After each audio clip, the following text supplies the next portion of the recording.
Assalamualaikum warahmatullahi wabarakatuh. Selamat siang dan selamat melaksanakan ibadah puasa Ramadan bagi yang menjalankannya. Semoga puasa Ramadan kita hari ini mendapatkan keberkahan dari Allah Subhanahu wa taala. Amin ya rabbal alamin. Anak-anak sekalian, selamat bertemu kembali pada pelajaran pendidikan agama Islam dan budi pekerti di hari ini untuk kelas 10 khususnya, dan semoga kalian semua sudah siap untuk mengikuti pembelajaran PAI dan BK, ya, pendidikan agama Islam dan budi pekerti atau BP. Ya, semoga kalian senantiasa dapat mengambil pembelajaran yang berguna dalam pembahasan kali ini. Pada kesempatan kali ini, Bapak akan menyampaikan materi tentang periode dakwah Rasulullah SAW di Makkah. Anak sekalian, dalam dakwah Rasulullah SAW terbagi dua bagian, yaitu ada dakwah periode Mekah dan ada dakwah Rasulullah SAW periode Madinah. Pada kesempatan yang baik ini, Bapak akan menjelaskan tentang dakwah Rasulullah SAW di periode Mekah, dan untuk periode Madinahnya insya Allah nanti minggu depan atau lain kesempatan akan disampaikan oleh Ibu Ustazah Hajah Hairun Ni'mah. Ya. Baik, anak sekalian. Pertama kita akan bicara tentang perjalanan hidup Rasulullah SAW, di mana kita melihat bagaimana perjalanan beliau Rasulullah SAW dalam menegakkan agama Allah Subhanahu wa taala, yaitu agama Islam. Yang pertama kita lihat bahwa kita pernah berbicara tentang beliau Rasulullah SAW pada usia 2-3 tahun itu dilakukan pembersihan hatinya Rasulullah SAW oleh dua malaikat utusan Allah. Kemudian pada usia 6 tahun, ya, di usia 6 tahun ditinggal oleh orang tuanya, oleh ibunda tercintanya, ya. Ibunda beliau Rasulullah SAW wafat, yaitu ibunda Aminah, ya, wafat ketika beliau Rasulullah usia 6 tahun. Dan kemudian pada usia beliau 8 tahun kakeknya wafat, ya. Setelah ibunya wafat, beliau dirawat oleh kakeknya, ya. Kemudian di usia 8 tahun wafat kakeknya Rasulullah SAW, yaitu yang bernama Abu Muthalib. Kemudian beliau ikut pamannya, ya, diasuh oleh pamannya. Itu ikut di usia 12 tahun beliau berdagang ke Syria untuk pertama kalinya. Di usia 12 tahun Anda bayangkan beliau sudah berdagang. Kita ini sekarang usianya udah berapa ini? Hampir rata-rata di atas 15 tahun, ya. Ya, 15 tahun. Bahkan ada yang sudah 17 tahun barangkali. Ya, ini rasa-rasanya untuk berdagang seperti apa yang dilakukan oleh Rasulullah sangat berat sekali. Ya. Nah, kemudian di usia 25 tahun ketika beliau berdagang ke Syria, ya, ini sama Siti Khadijah, ya. Untuk Siti Khadijah beliau berdagang, punya bos namanya Siti Khadijah, janda kaya, ya. Kemudian masih dalam usia 25 tahun Rasulullah SAW menikah dengan Khadijah binti Khuwailid, ya. Kemudian di usia 28 tahun lahir anak pertama yang bernama Qasim, ya. Kemudian di usia 30 tahun kelahiran anak kedua yang bernama Zainab, dan anak ketiga ketika beliau berusia 33 tahun lahir yang bernama Ruqayyah. Dan kelahiran anak keempat yaitu Umi Kulsum di usia beliau ke 34 tahun.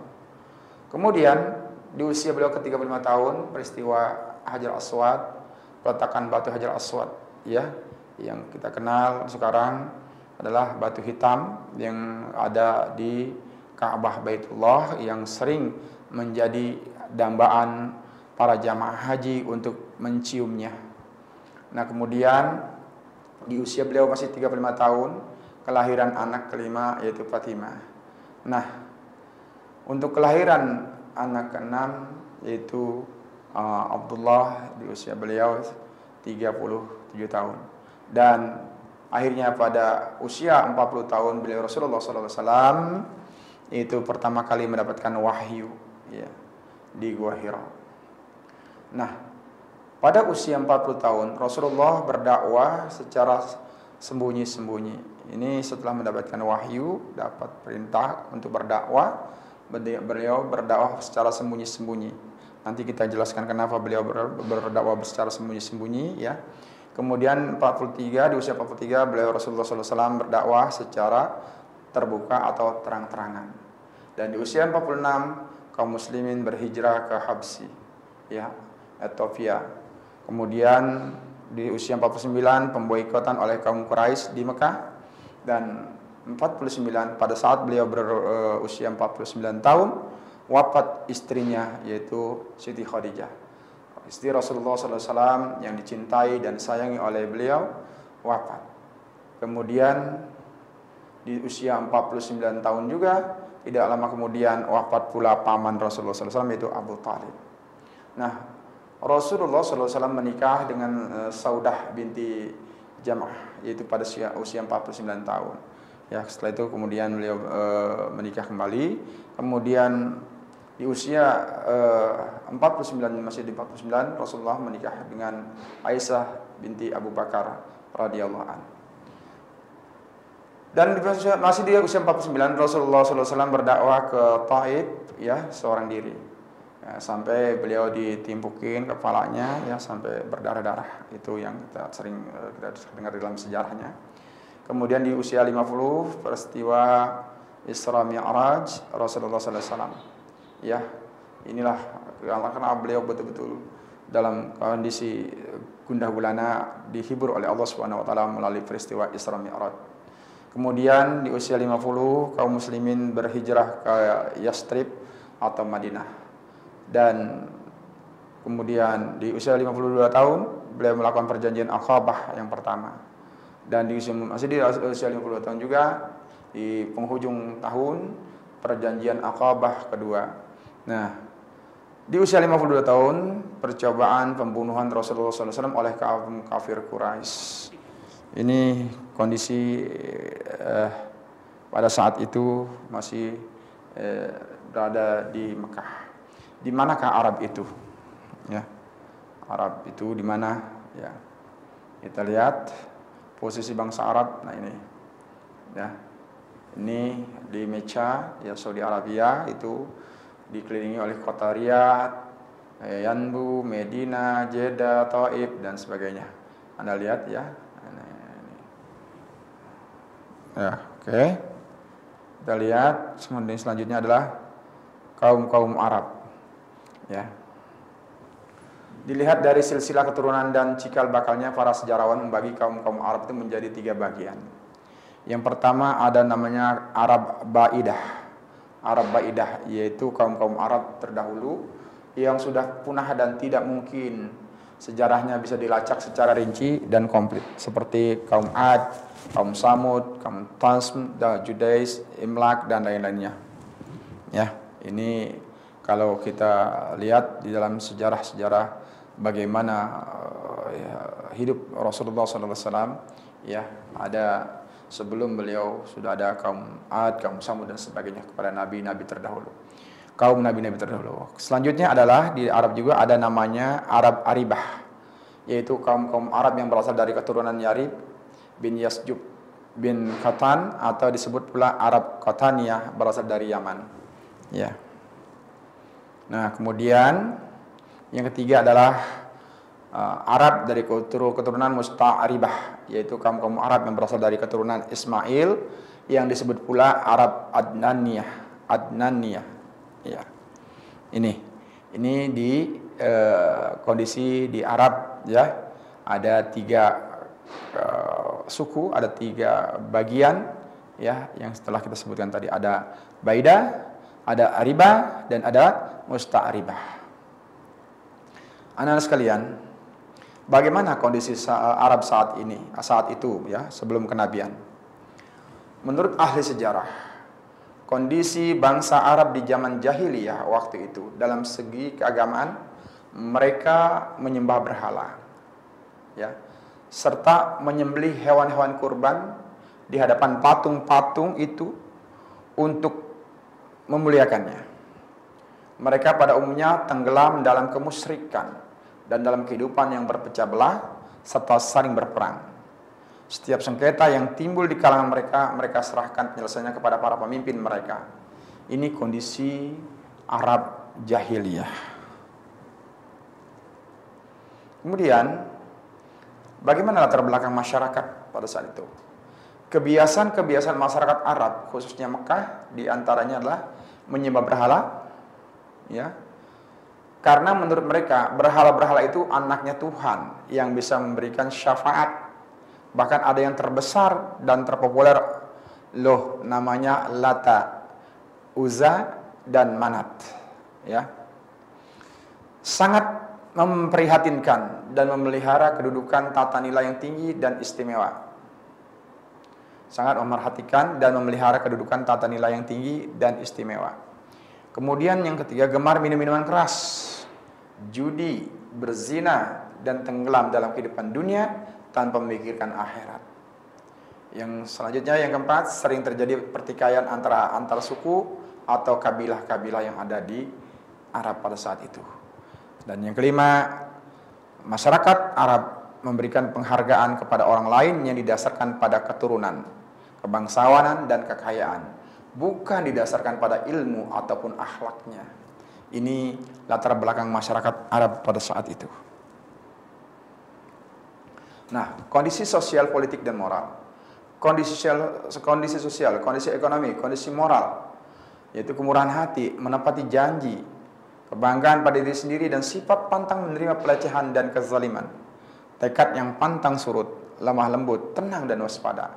Gaya hidup lugu dan polos ala Baduy yang belum terkontaminasi oleh kotoran peradaban dan tipu dayanya. Ini kondisi sosial, politik, dan moral. Nah, kemudian penyebaran Islam di Mekah. Nabi Muhammad SAW, ya, menjadi Nabi dan Rasul, itu diangkat menjadi Rasul pada usia 40 tahun. Di malam 17 Ramadan atau 6 Agustus 610 Masehi di Gua Hira. Ya, tepat dengan turunnya wahyu yang pertama.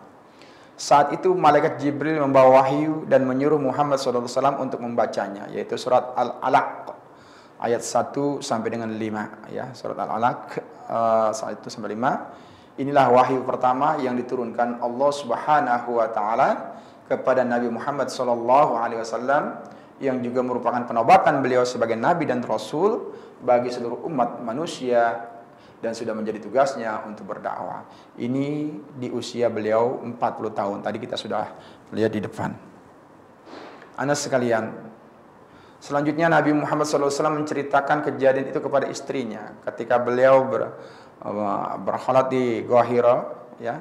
Beliau mendapatkan wahyu dari malaikat Jibril, kemudian beliau pulang dan menceritakan kejadian itu kepada istrinya, yaitu Khadijah.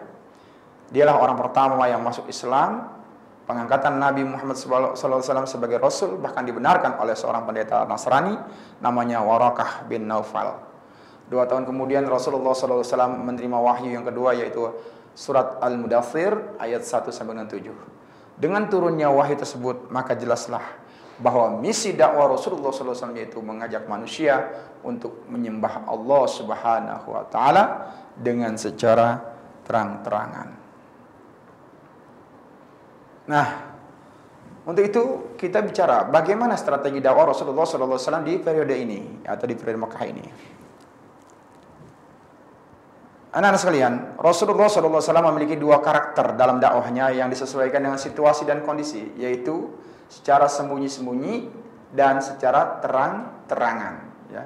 Jadi ini strateginya, ya.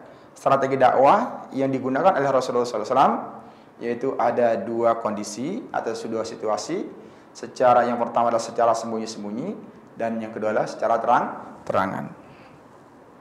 Nah, ini biar kalian ingat, jangan sampai ketika nanti ada soal Anda bingung. Nah, dakwah secara sembunyi-sembunyi yang mula-mula beriman kepada Allah Subhanahu wa taala adalah istri beliau, yaitu Siti Khadijah. Kemudian putra paman beliau, yaitu Ali bin Abi Thalib. Kemudian budak beliau dan sekaligus putra angkat beliau, yaitu Zaid bin Harisah.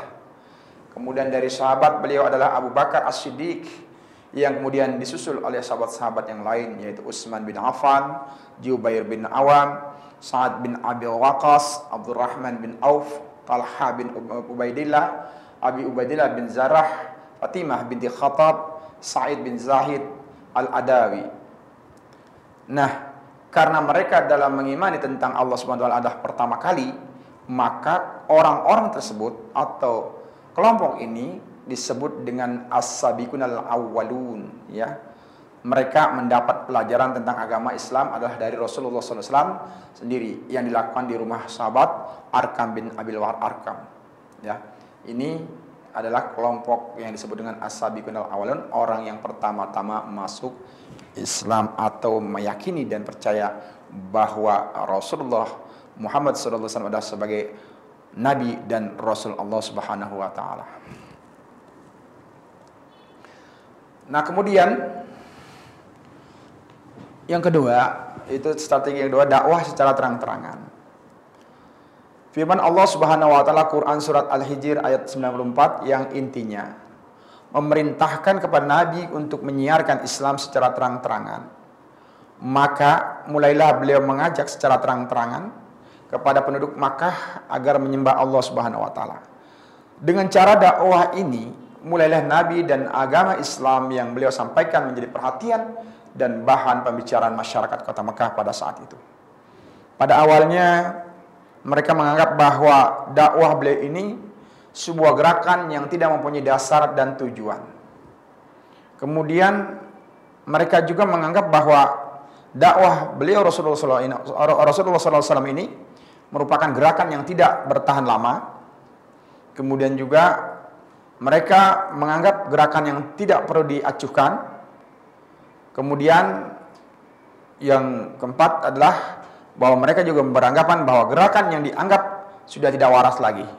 Ini anggapan orang kafir Quraisy pada saat itu, ya. Orang-orang Mekah pada saat itu, orang Arab Mekah pada saat itu menganggap bahwa ajaran yang dibawa oleh Rasulullah SAW ini dianggap sebuah gerakan yang tidak mempunyai dasar dan tujuan, ya. Kemudian gerakan yang tidak bertahan lama, gerakan yang tidak perlu diacuhkan, dan gerakan yang tidak dianggap sudah tidak waras lagi. Akan tetapi dengan petunjuk Allah Subhanahu wa taala, gerakan dakwah Rasulullah SAW semakin tersebar luas dan pengikutnya semakin hari semakin bertambah dan semakin banyak.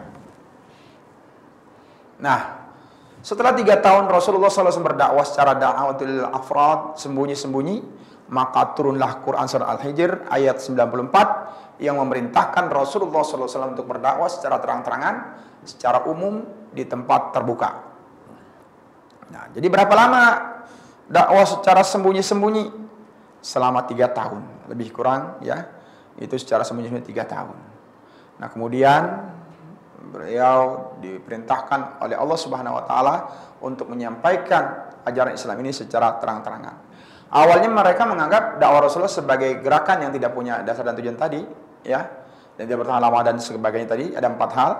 Akan tetapi dengan petunjuk Allah, gerakan dakwah Rasulullah semakin tersebar luas dan pengikutnya semakin hari semakin banyak terus. Oleh karenanya ada substansi dakwah Rasulullah SAW pada periode Mekah ini. Dakwah yang dilakukan beliau pada intinya adalah menegakkan kalimat tauhid, yaitu la ilaha illallah, tiada Tuhan selain Allah, ya. Jadi mengesahkan Allah dengan segala konsekuensinya. Penegakan kalimat tauhid tersebut bukanlah perkara yang sangat mudah. Sebab hal itu harus diikuti dengan sikap dan perbuatan yang nyata dalam kehidupan sehari-hari. Ya, ini juga berlaku buat kita saat zaman sekarang ini. Ya, ternyata masih banyak barangkali orang-orang sekarang ini yang mengaku Muslim, yang mengaku Islam, beragama Islam, tetapi masih menduakan Allah, ya, masih mensyirikatkan Allah, ya. Padahal jelas sekali ketika kita membaca surat Al-Fatihah ada ayat yang mengatakan iyyaka na'budu wa iyyaka nasta'in. Iyyaka na'budu wa iyyaka nasta'in.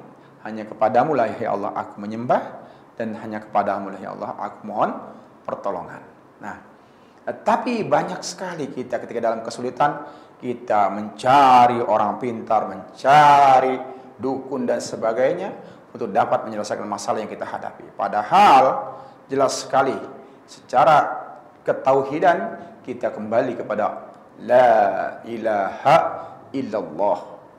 Ya, la ilaha illallah. Iyyaka na'budu wa iyyaka nasta'in. Hanya kepada Allah lah kita menyembah, dan hanya kepada Allah lah kita mohon pertolongan. Ya. Nah, inilah pada proses dakwah yang dilakukan oleh Nabi sallallahu alaihi wasallam juga mengandung makna mengeluarkan dari zaman kebodohan ke alam yang terang benderang, ya. Minaz zulumati ilan nur, yaitu meninggalkan perbuatan-perbuatan yang bertentangan dengan ajaran Nabi sallallahu alaihi wasallam. Nah, bagaimana reaksi masyarakat Mekah terhadap dakwah Rasulullah sallallahu alaihi wasallam pada saat itu? Setelah beliau menyampaikan tentang ketauhidan ini, tentang menyembah Allah, ya, kembali kepada jalan yang lurus, jalan yang diridai Allah Subhanahu wa taala, dan tidak mensyirikatkan Allah Subhanahu wa taala. Oleh karenanya terjadi reaksi masyarakat Mekah terhadap dakwah Rasulullah sallallahu alaihi wasallam sebagai berikut. Yang pertama, alasan orang-orang yang menerima ajaran Nabi sallallahu alaihi wasallam, ya. Orang Islam yang menerima ajaran Nabi sallallahu alaihi wasallam, yang pertama adalah mereka meyakini bahwa apa yang disampaikan Nabi Muhammad sallallahu alaihi wasallam adalah berdasarkan wahyu, ya, berdasarkan petunjuk dari Allah Subhanahu wa taala, bukan atas kemauan sendiri, bukan atas inisiatif sendiri, tetapi semua atas bimbingan dan petunjuk dari Allah Subhanahu wa taala kepada beliau untuk disampaikan kepada umatnya. Nah, yang kedua, keteladanan Nabi Muhammad SAW yang dilakukan dalam kesehariannya, akhlak beliau yang begitu betul-betul baik dan mulia, ya.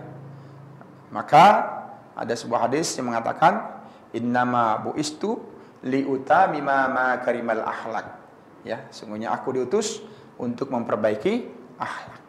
Karena yang rusak pada saat itu adalah akhlak bangsa Arab pada saat itu, ya.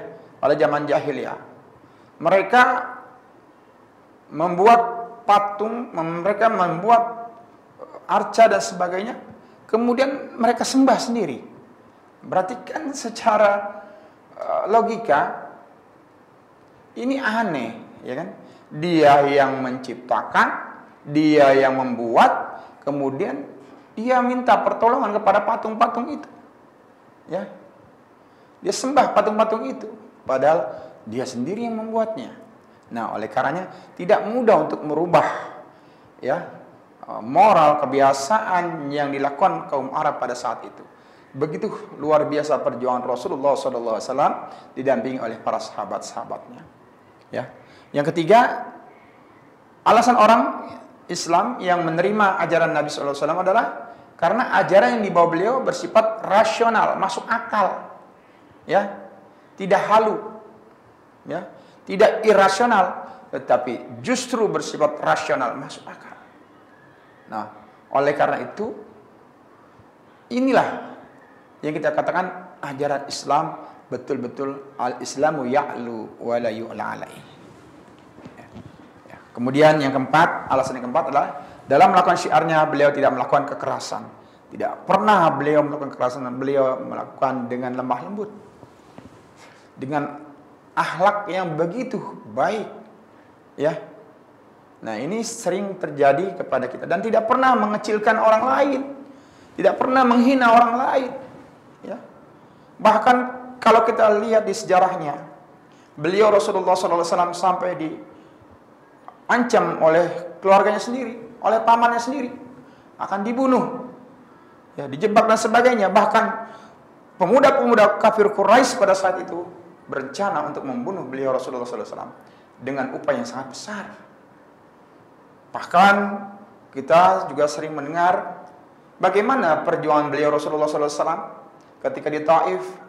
Beliau mengajak masyarakat Taif untuk menyembah Allah, untuk kembali kepada jalan Allah, sadar fafiru ilallah wa rasulih sallallahu alaihi wasallam, tetapi yang didapatkan justru adalah penganiayaan. Beliau ditimpuki oleh batu-batu sampai kepala beliau berdarah. Itu luar biasa. Coba Anda bayangkan, kita coba berikan contoh kalau ada camat, begitu ya, ada camat datang ke kampung kita, ditempatkan di wilayah kita, kemudian ketika beliau bicara, Anda tipukin camat tersebut, Anda aniaya, Anda hina, barangkali yang menghina dan menipu tadi sudah masuk ke dalam penjara. Kenapa? Karena pasti si camat tadi mengeluarkan kekuatannya, ya, dengan semua jajaran keamanan yang ada untuk menyeret orang-orang yang melakukan penganiayaan tersebut. Tetapi itu semua tidak dilakukan oleh Rasulullah SAW. Rasulullah SAW menerima semua fitnah, semua hinaan, semua cacian, dan semua penganiayaan itu dengan lapang dada dan ikhlas. Ya, beliau tunjukkan akhlak yang begitu mulia. Ya, ini anak sekalian, luar biasa. Nah, oleh karenanya kita aja ya, kita saja nih baru, maaf, barangkali baru jadi anak orang kaya begitu. Ketika ada yang menghina, habis itu ya, kita caci maki, kita ambil tindakan kepada orang yang menghina kita. Tetapi Rasulullah sebagai nabi, sebagai rasulnya Allah Subhanahu wa taala, tetap beliau tidak melakukan kekerasan sama sekali. Inilah akhlak beliau. Kemudian bagaimana sikap orang-orang yang menolak tentang ajaran Nabi ini? Sikap orang-orang yang menolak atau menentang ajaran Nabi sallallahu alaihi wasallam disebut dengan orang kafir, ya. Yang pertama, mereka khawatir. Apa yang mereka khawatirkan? Bahwa Tuhan mereka akan tidak disembah lagi oleh masyarakat Mekah. Ya. Patung-patung yang mereka jual, patung-patung yang mereka sembah, patung-patung yang mereka buat untuk disembah, mereka takut ini tidak disembah lagi. Sehingga apa? Penghasilan yang mereka dapatkan dari penjualan patung, tidak akan lagi ada orang yang mau beli patung. Nah, ini kekhawatiran yang pertama. Yang kedua, ajaran yang disampaikan Rasulullah SAW bertentangan dengan ajaran yang mereka lakukan selama ini. Begitu, ya. Jadi mereka menentang. Kenapa? Karena dianggap ini ada pembaharuan, ya. Dianggap ini ada perubahan dan menggeser ajaran-ajaran mereka, sehingga mereka otomatis menentang apa yang dilakukan oleh Rasulullah SAW. Dan yang ketiga, mereka takut akan kehilangan kekuasaan. Ini orang kafir pada saat itu. Kemudian bagaimana sikap orang yang berpura-pura menerima ajaran Nabi SAW, tetapi justru sebenarnya mereka di depan menerima, di belakang mereka mencaci maki, menghina dan sebagainya. Kita sebut dengan orang munafik. Ya. Jadi ada orang muslim, ada orang kafir, ada orang munafik. Orang muslim itu adalah orang yang benar-benar menerima ajaran Nabi dengan ikhlas dan melaksanakan sebagaimana yang dilaksanakan oleh beliau Rasulullah SAW. Sedangkan orang yang menolak, kita sebut dengan orang kafir, dan orang yang berpura-pura menerima, tetapi sesungguhnya dia tidak melaksanakan, ini kita sebut orang munafik. Anak-anak sekalian, kalau kita lihat saat ini, apakah ketiga kelompok orang ini masih ada di tengah-tengah kita? Barangkali, apakah kita masuk dalam kategori kelompok yang mana dari tiga kelompok ini? Apakah kita sebagai seorang muslim yang kafah, Apakah kita sebagai orang kafir atau kita sebagai orang munafik yang mengaku Islam tetapi di saat bulan puasa dan di saat bulan Ramadan ini tidak melaksanakan perintah Allah, yaitu untuk melaksanakan ibadah puasa. Sahur ikut, ya, berbuka ikut, sahur ikut, akan sahur ikut. Tapi di siang hari orang-orang menahan hawa nafsu, ya, dan menjaga dirinya dari makan dan minum. Justru kita malah sebaliknya melakukan itu dengan bersembunyi-sembunyi. Ya, ini banyak terjadi sekarang ini, ya, di bulan Ramadan ini, ya. Orang yang mengaku Islam tapi tidak melaksanakan ajaran Islam. Ini yang kita katakan orang yang berpura-pura menerima ajaran Nabi sallallahu alaihi wasallam. Bagaimana sikap orang yang berpura-pura ini? Yang pertama, ingin menghancurkan Islam dari dalam. Nah, ini yang bahaya nih. Ingin menghancurkan Islam dari dalam. Berarti bisa jadi orang itu mengaku Islam, orang Islam sendiri yang menghancurkan agama Islam itu sendiri. Ya. Kemudian yang kedua, ingin merebut kekuasaan Nabi sallallahu alaihi wasallam. Ya, di zaman itu. Kalau zaman sekarang mungkin yang kedua ini tidak masuk, ya. Ingin merebut kekuasaan Nabi sallallahu alaihi wasallam ini. Tapi justru kita lihat poin yang paling realistis adalah saat ini yang masih berlaku adalah ingin menghancurkan Islam dari dalam itu sendiri, ya. Jadi orang yang mengaku Islam tapi tidak melaksanakan syariat Islam itu termasuk orang yang munafik, dan itu termasuk orang yang ingin menghancurkan Islam dari dalam. Ya. Konsekuensinya sebagai seorang muslim, kalau kita ingin menerima ajaran Islam, kita mengakui benar-benar sebagai orang muslim, kita harus melaksanakan apa yang menjadi syariat Islam, apa yang diajarkan oleh baginda Rasulullah SAW. Ini yang mestinya kita lakukan. Anak-anakku sekalian, ya, ini nanti tugas yang akan Bapak berikan kepada kalian, ya. Jadi sebelum itu kita lewat dulu, ya, nanti kita kembali.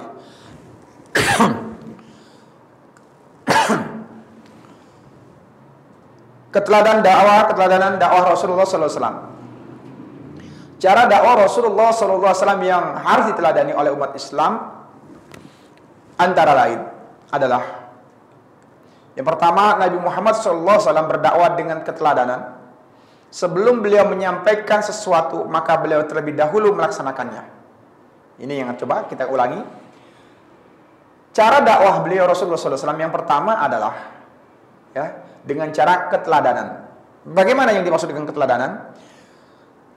Sebelum beliau menyampaikan sesuatu ajaran, sebelum beliau menyampaikan sesuatu perintah yang datangnya dari Allah Subhanahu wa taala, maka beliau terlebih dahulu melaksanakannya. Ya. Seperti misalnya, ya, salat. Ya. Salat itu perintah Allah Subhanahu wa taala. Sebelum kita diperintahkan oleh baginda Rasulullah SAW, ya, berdasarkan perintah Allah Subhanahu wa taala, beliau sudah melaksanakannya terlebih dahulu, bahkan sampai 50 rakaat. Anda bayangkan itu. Ya, ketika peristiwa Isra Mi'raj, kalau kita lihat sejarah peristiwa Isra Mi'raj, bahwa beliau diundang langsung oleh Allah Subhanahu wa taala sampai ke Sidratul Muntaha dan mendapatkan perintah, yaitu pelaksanaan salat. Jadi ini sangat spesial. Ya, perintah salat itu sangat spesial. Kenapa? Karena beliau langsung diundang, ya, ke hadapan Allah Subhanahu wa taala untuk mendapatkan perintah salat.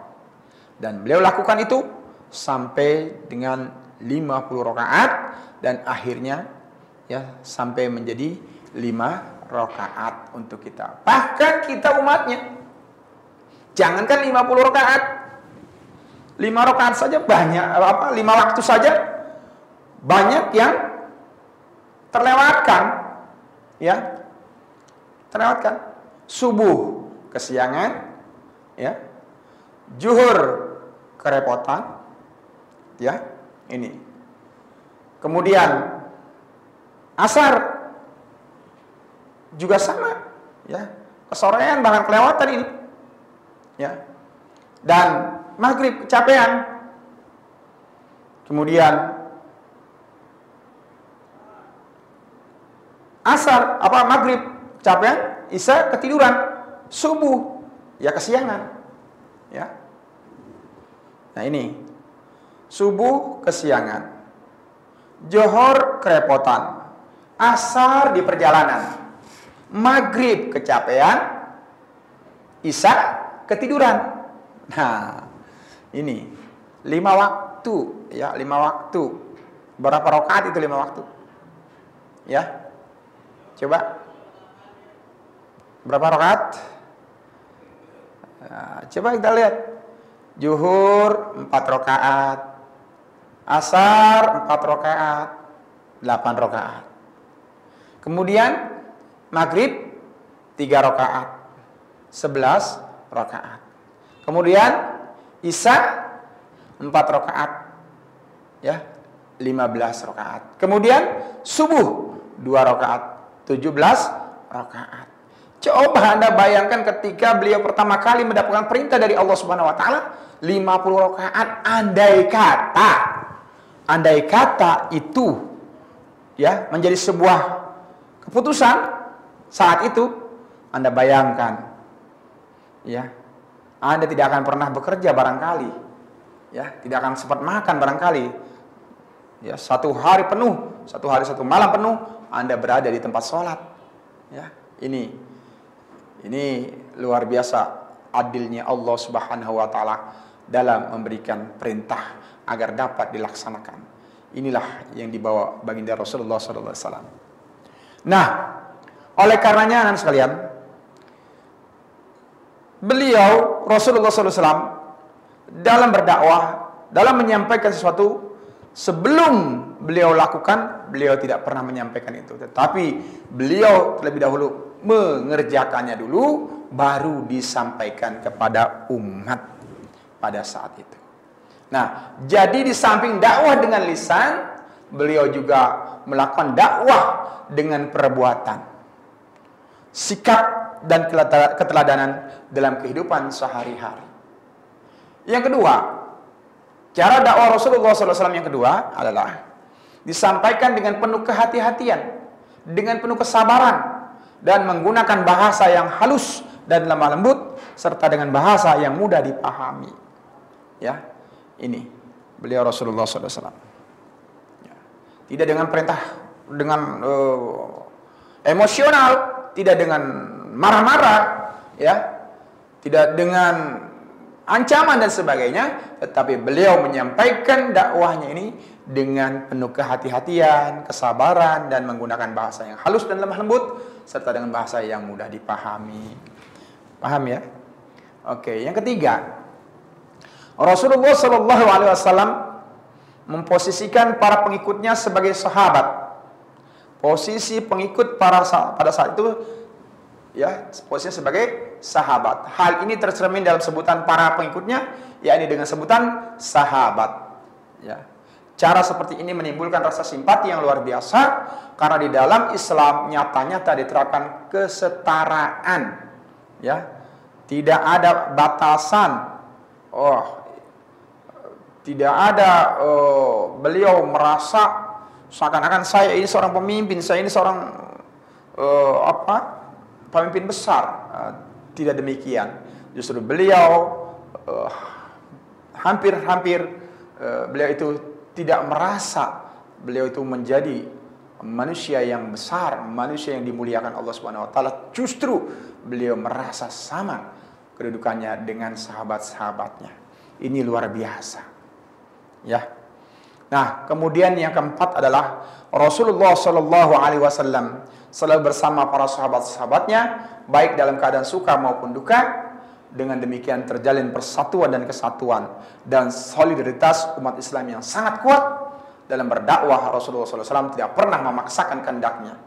Rasulullah SAW hanya menyampaikan ajaran dari Allah Subhanahu Wa Taala dan memberikan pemahaman secara rasional dengan hati yang jernih. Mengikuti atau tidak hal itu menjadi hak pribadi masing-masing. Dengan kata lain, dalam berdakwah Rasulullah SAW tidak pernah menggunakan cara-cara kekerasan. Inilah dakwah beliau yang beliau lakukan. Nah, kesimpulan pada pembelajaran hari ini, ajaran Islam periode Mekah yang didakwahkan Nabi Muhammad SAW pada awal kenabiannya adalah pertama keesaan Allah Subhanahu wa taala, tentang keesaan Allah Subhanahu wa taala. Yang kedua, tentang hari kiamat sebagai hari pembalasan. Yang ketiga, kesucian jiwa, dan kemudian persaudaraan dan persatuan. Ini adalah pada awal kenabian, ya. Jadi 4 hal yang ditekankan beliau Rasulullah SAW dalam dakwanya di masa-masa awal kenabiannya, yaitu tentang keesaan Allah, la ilaha illallah Muhammad Rasulullah SAW, yaitu tentang ketauhidan, dan tentang adanya hari pembalasan atau hari kiamat, bahwa kehidupan kita ini di dunia ini terbatas, ya, terbatas. Ya, ini Anda lihat di dalam surat Al-A'raf dijelaskan tuh, walikulli ummatin ajalun. Ya. Jadi setiap umat itu punya batas, ya, punya ketentuan waktu yang sudah ditentukan batasnya. Walikulli ummatin ajalun. Ya. Nah, faiza za'ajaluhu, ya, faiza za'ajaluhu, dan apabila telah datang ajal itu, la yastakhirun sa'atan, tidak dapat dimundurin walaupun sesaat, wala yastaqdimun, dan tidak dapat dimajukan. Jadi jelas sekali bahwa hari kiamat itu akan tiba. Hari kiamat itu akan didapati oleh seluruh makhluk di muka bumi ini. Nah, yang ketiga tentang kesucian jiwa, ya. Setelah mengesahkan Allah tentang keyakinan hari kiamat, kebersihan jiwa, akhlak, ya. Dan yang keempat adalah persaudaraan dan persatuan, ya. Ini yang paling penting, ya. Ukhuwah Islamiyah, ya. Jadi ukhuwah Islamiyah ini ditekankan oleh beliau Rasulullah SAW, ya, sampai akhirnya kalau kita lihat di dalam bahasa Indonesia ada itu pepatah, ya, bersatu kita teguh, bercerai kita runtuh, begitu ya. Nah, oleh karena itu persatuan itu sangat-sangat dibutuhkan dalam rangka membesarkan agama Allah Subhanahu wa taala. Terima kasih. Demikian yang dapat Bapak sampaikan, dan sebelum Bapak akhiri, kita kembali kepada tugas yang tadi sudah kita tayangkan, ya.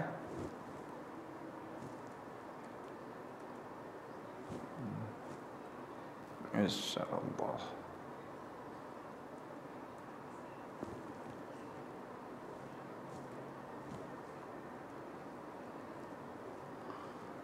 Nah, ini, ya.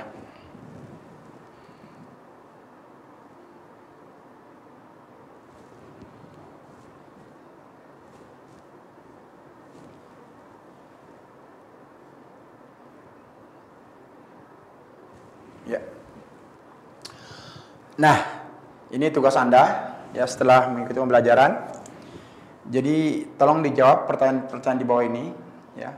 Yang pertama, mengapa sebelum kedatangan Islam bangsa Arab disebut bangsa jahiliyah? Ya. Yang kedua, bagaimana cara Nabi Muhammad SAW dalam menyiarkan ajaran Islam? Ya, tadi kita sudah bahas. Yang ketiga, apakah inti dakwah Rasulullah SAW dalam periode Mekah? Yang empat, mengapa sebagian masyarakat Mekah menerima ajaran Nabi Muhammad SAW? Ya, alasannya. Kemudian yang kelima, sebutkan 5 orang yang mendapat gelar as-sabiqunal awwalun. Yang keenam, bagaimana reaksi kaum Quraisy terhadap dakwah Rasulullah SAW? Ketujuh, sebutkan orang-orang yang berpura-pura menerima ajaran Nabi SAW dan berikan alasannya. Yang kedelapan, tuliskan surat Quran, surat yang berkaitan dengan metode dakwah dan terjemahkan. Ya, itu barangkali yang Bapak sampaikan, dan mudah-mudahan Anda dapat melaksanakan ini, dan Bapak tunggu, ya, jawaban ini paling telat besok hari Sabtu sudah Anda kirimkan, ya. Silakan Anda kirim ke email, ya, ke email saja. Ke email Bapak, ya. Itu Bahrudin smkn5tgr@gmail.com, ya. @gmail.com. Ya, nanti dibuatkan. Ya. Terima kasih. Nah, ini ya.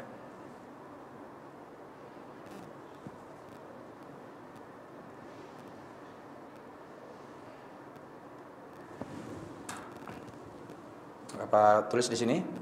Anda kirim ke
jawaban dari soal yang tadi Bapak sampaikan dikirim ke email bahrudin.smkn5tgr@gmail.com paling lambat hari Sabtu tanggal 24 April 2021 pada pukul 12 siang waktu Indonesia bagian Barat. Ya, demikian. Mudah-mudahan apa yang Bapak sampaikan tadi menjadi manfaat buat Anda semua dan buat kita semua, dan kita semua dapat melaksanakan apa yang menjadi pembelajaran yang baik untuk kita ke depan. Demikian, lebih kurangnya mohon maaf. Billahi taufiq wal hidayah. Assalamualaikum warahmatullahi wabarakatuh.